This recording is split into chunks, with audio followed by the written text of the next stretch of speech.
Good afternoon. I'd like to welcome all you dancers and Naraya friends and family to our little chat today. With me today is Joni Henry. Live to you from Fort Hall, Idaho, and lovely Lanesville, New York. And one of the things that we want to discuss today is dancing from afar. What will that look like?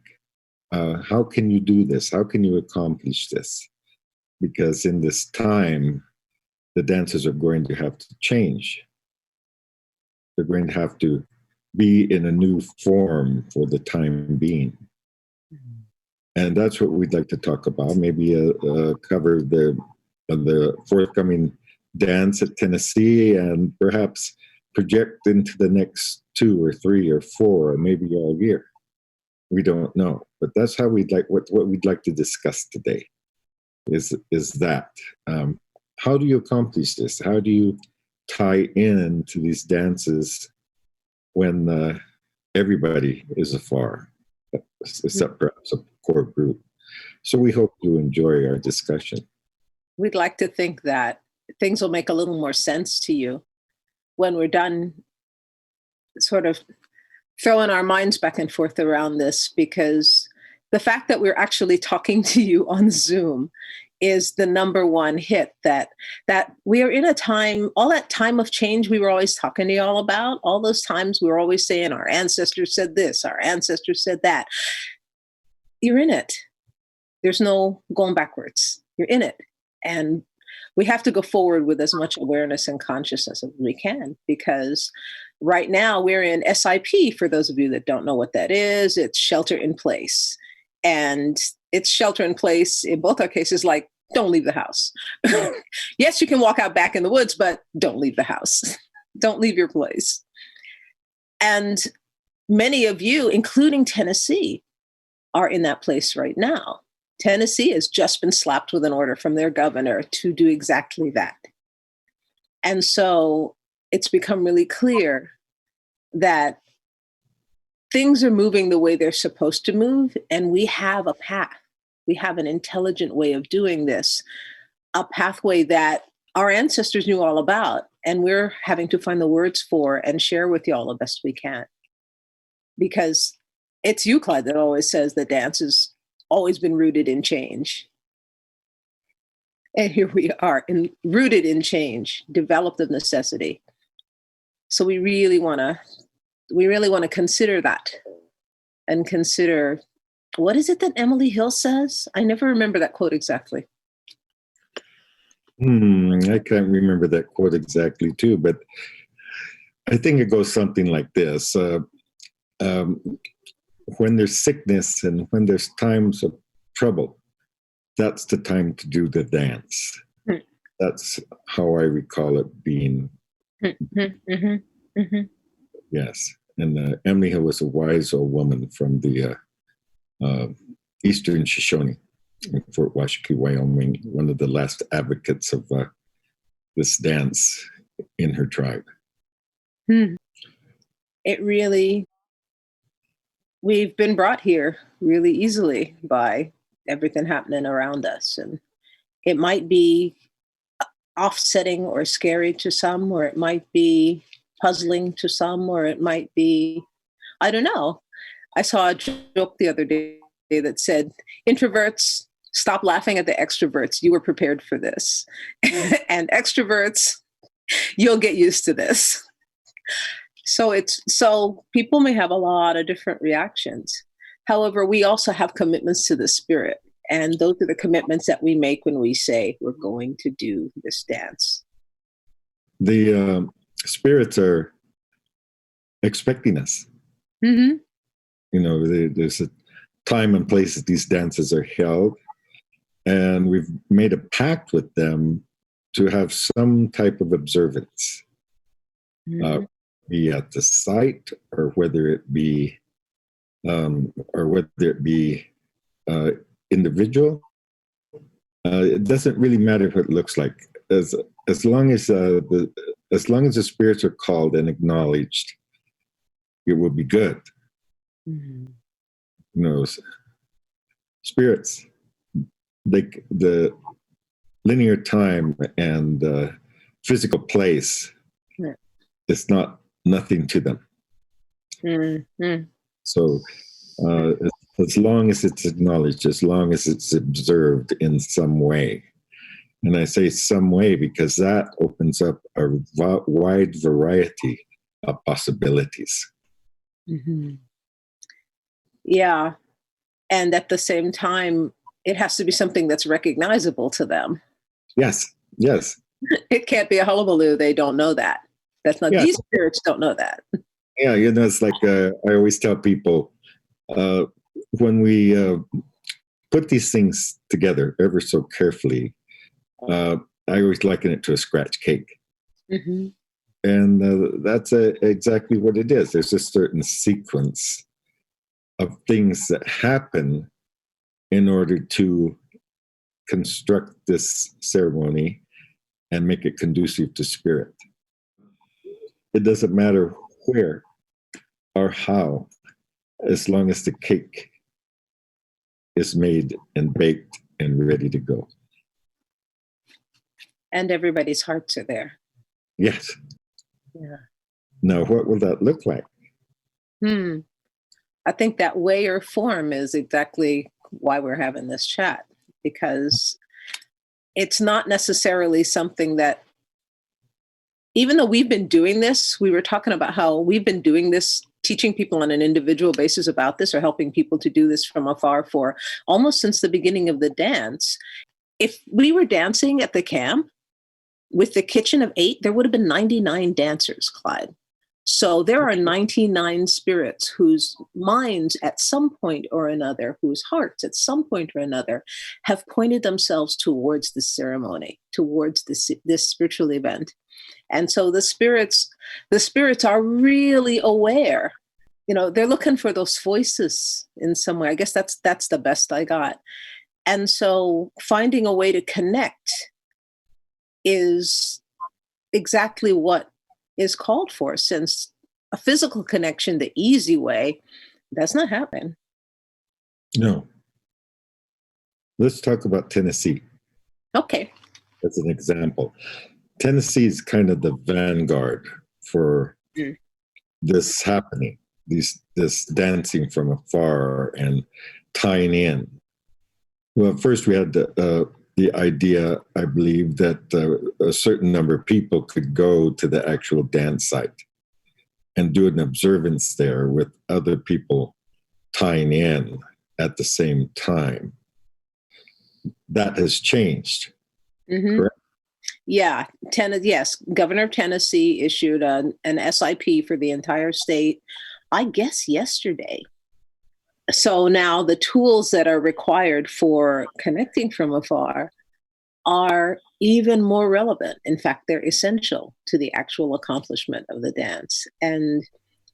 But I like your first list for that. I mean, keep it simple. Yes, keep it Simple. simple. And I think we should delve right into, well, what do you do? Yeah, I think it's because it isn't just the SIP. It's also that the camp itself just closed everything down. They said we can't take anybody on the land. They had to they had to select an alternative space, and Nikira and Paulino offered their center, Legacy, offered that land. It has a tree on it. However, they don't even need to use that tree because on that land, in the expanse of that land, literally just down the road, Diane Wiseman Walking identified a tree that was in danger of being pulled by the power line people. And so they actually have a tree, a new tree that wanted to be used for this. So they have offered their locale, which people are familiar with as a place to hook into, to connect to, and they'll be there with their tree and the bundle. People are really understanding that COVID-19 is nothing to play with, and that taking care of one another also means allowing each person to make their choice from the most conscious place that involves taking care of themselves and supporting it. So they're going to have that, their center, their core, the heart of that ceremony where it takes place, where they will set up and seal themselves in a safe circle and set their altar, will be extremely simple. Mm. The instructions have been given to follow the order of the dance because that's easiest for people to hook into and it's recognizable to the spirits. The ceremony goes a certain way, as you said, with the cake, with that purpose. So that is the order that will be followed with regard to the ceremony. And yet when you think about what it actually takes to do the ceremony, it's really pretty simple. It is. No, it doesn't take a lot. Number one, the tree. Mm-hmm. And number two, the bundle. Number three, the fire. Mm-hmm. Number four, a pipe. Mm-hmm. And that's pretty much it. That's pretty much it. Yes. At the same time, there are ways for those things, to go, the forms of them, with the exception of the physical bundle and the physical tree,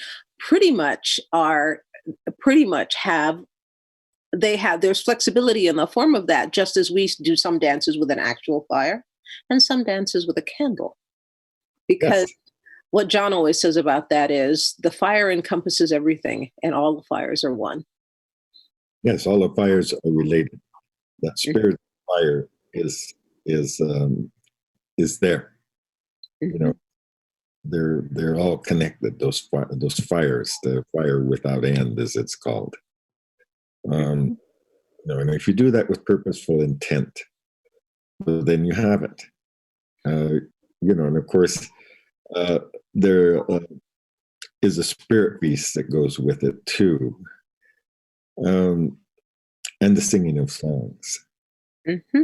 So let's talk about the songs. These are the lifeblood, the river that the ceremony moves along. We always tell you those things. Clyde has designated 4 of them for this dance, the minimum, and in this case, the maximum. They are an opening song, a closing song, and 2 dance songs. So those songs will be A-B, 2 dance songs, and the Magua. And the 2 dance songs that Clyde feels best designated for this time are the Mountain Cloud song, Damandoya, and Wovoka's song, Ayuhuk Natsuspini. So that, sandwiched by the beginning and ending, will round out the ceremony, the curve of the ceremony. And they will be sung at the tree on your behalf by the people sitting with the bundle and the tree and the fire. No one is to sing the songs anywhere else. No matter how much they fill your head and your heart, just drink up that medicine. No worries about grasping for lyrics or other thoughts. Stay focused and drink in that medicine. Feel it flow through you. And if you absolutely, positively have to sing something in that space of the ceremony, Clyde made a suggestion the other day in a chat we had, and he was saying that you can sing a song that has meaning for you, personal meaning for you. And that's not licensed to fly away on a flight of fancy. That song with personal meaning for you must be sung with the same purposeful intent 4 times, like all of the other songs will be being sung at the tree. That's how you connect. That's how you keep your connection and you keep listening. You won't have to worry about lyrics you can't pronounce or rhythms that don't make sense to you or things that you're absolutely sure are what the song says, maybe. Not to worry. Trust your listening. Make it strong. and hold on to one another. There's so much medicine flowing over people.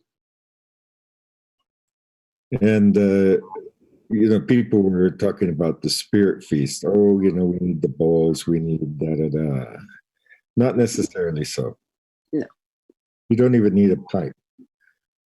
My teacher, George Wiesau, used to say, well, if you have a cigarette, you can break off the filter and you can offer it to the four directions in the earth and the sky, and the spirit's going to hear you because that's your pipe. That's all you have. And if you say your prayer with personal, purposeful intent and from your heart, the spirit's going to hear you. So you don't even have to have that. Yeah. Again, simplify, simplify, simplify. It was one of the recommendations that I found I made was my in memory of our brother Bear Boy, was the way that he taught all the people who didn't have pipes to offer tobacco, inches of tobacco in the directions, and to pray with them. And that's available to everyone. Mm-hmm. That's good. So if you don't have a pipe, or use a cigarette. If you don't have a cigarette, well, then use the tobacco offering or combination thereof. So they've got, I think when I think about how easy it's going to be for them to sort of hold hands through their prayerful meditation, I think about how that really is both a simple and ultimately a very advanced way of working. But it's a tool that only you grow with. It's a tool that only works if you use it and you grow with it and you're listening. And it seems like we're being asked to listen really powerfully at this time. Yes. That is true. And I always draw the analogy of what Nancy Eagle Spirit does. She told me, she said, when I don't go to certain dances, I ask when they're going to start or about the time they're going to start. And she says, and I'll go into my room, that she has for patient and other things. And she says, I'll sit there and I'll sit with my hat and I'll put my hat on. She said, and I'll sit there. And I'll say my prayers and I'll say my meditations. And she says, maybe I'll sing the Eagle song to tie in, something like that. And I think back on her teaching with that. And that's really exactly the way you do it. It's like, you burn the sweetgrass. The sweetgrass will welcome the spirit in. And you burn that and you sit there. You might have a candle or whatever in front of your altar, if you have an altar space, and sit there and take some deep breaths and join in with it. It's as simple as that at the time designated or around the proximity of that time.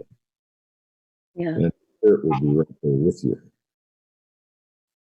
I know that Tennessee is going to send out a statement of exact time and details and where they'll be shortly, so that it's easy for people to visualize. Anybody that's ever been to Legacy or even remotely ever been to that dance, they know what those hills look like, and it'll be easy for them to help use their ability to visualize to help get their mind in focus. But I would encourage, rather than thinking about the place, to really think about the thing, something that you can see. You all know what the bundle looks like. Mm-hmm. And when you see that, you'll see the tree really clearly, because our object ultimately is the same as when we are physically dancing. Focus on the tree. Focus on the tree. Focus on the tree. Creative visualization is a good one. Mm-hmm. It's a good one. And if you sit there in prayerful meditation and focus on the tree or some other object that will be there, or even the candle itself, that will do it. That will put you right there. There's no question about that. There's no question. The thing that for me always precedes all of that, is I come from my mom place, and it's that everything starts with a safe circle. Yes. Everything starts with a safe circle. We do that before you let you into the circle, but you are totally capable of creating a simple, safe circle for yourself. Take some cedar, take some tobacco, take some cornmeal, draw a circle around yourself. Make a safe circle. Smoke yourself down. Mhm. You can do these things simply. Orient yourself towards. Well, there's a couple ways to do that. You could orient yourself towards the east, where things come in, or you could orient yourself towards where Tennessee is from you. Mhm. And either of those will work. If you have a real clear sense that, I'm in the Northwest and it's that away to me, that'll work. I think it's important to understand that there's a couple ways to do this. It's important to know that it's not, the Scots say, dinna fast yourself. They say, don't go crazy with don't get distracted by how it ought to be, and work simply, come with your heart.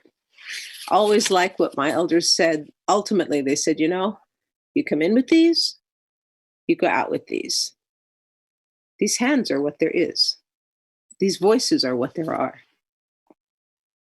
These hearts are what there is. Yes, don't get bogged down in minute detail. Yeah, that's no. You do it the best you can. Mm-hmm. And nobody's perfect, but you do it as best you can with heartfelt intent. And your circle might not be a circle; it might be an oblong, Yeah. or an oval. Yeah, no big thing. No big thing. It's just that it's done. Yeah. You want to do whatever it is we want you to do whatever it is as you set that circle and you choose your place that supports you in being there as fully as possible. So you have no distractions from your connecting through prayerful meditation, which is why all of the rules of the dance apply. The things that are there to keep people safe, like no substance abuse, no this, no that. For the couple hours that you'll be doing this, you want to be clear as a bell, because your ears have to be super wide open. And they'll have to be super wide open for 4 days after you're done. So you want to really, I feel as if this whole process is a process of us being called to listen and to integrate what we hear and experience.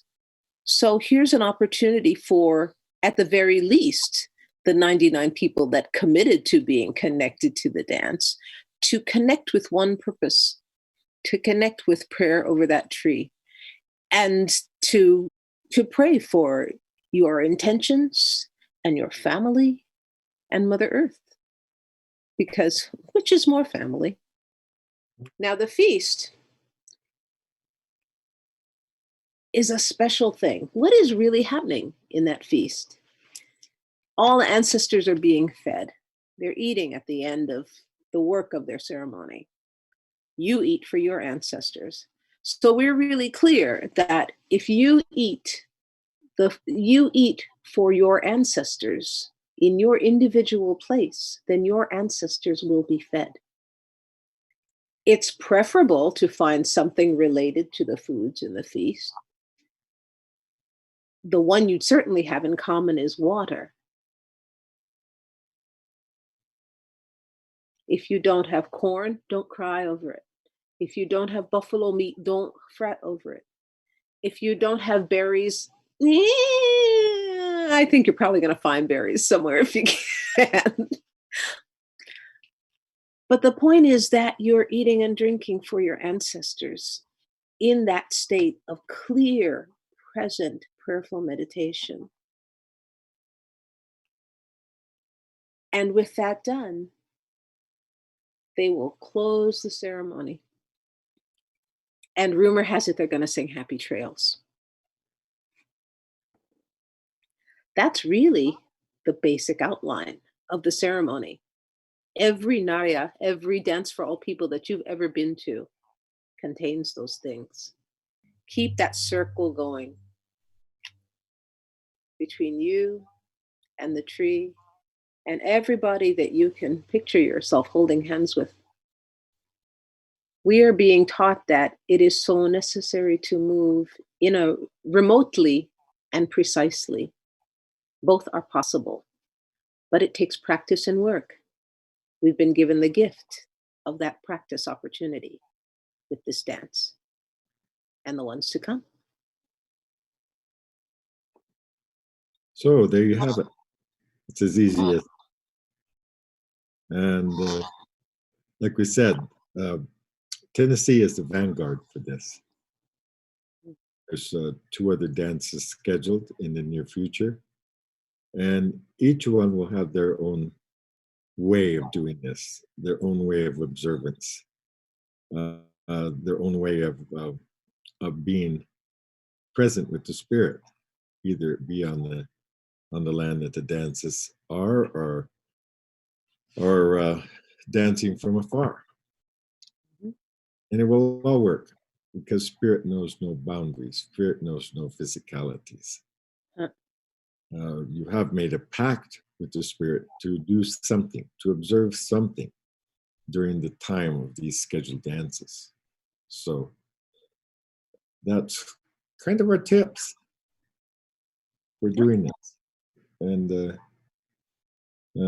I hope this video has helped and will help to clarify the on how to do these things. Mm, And so thank you. Remember how loved you are. Yes, Kitty says thank you too. Yes. So there you go. So take care, my friends.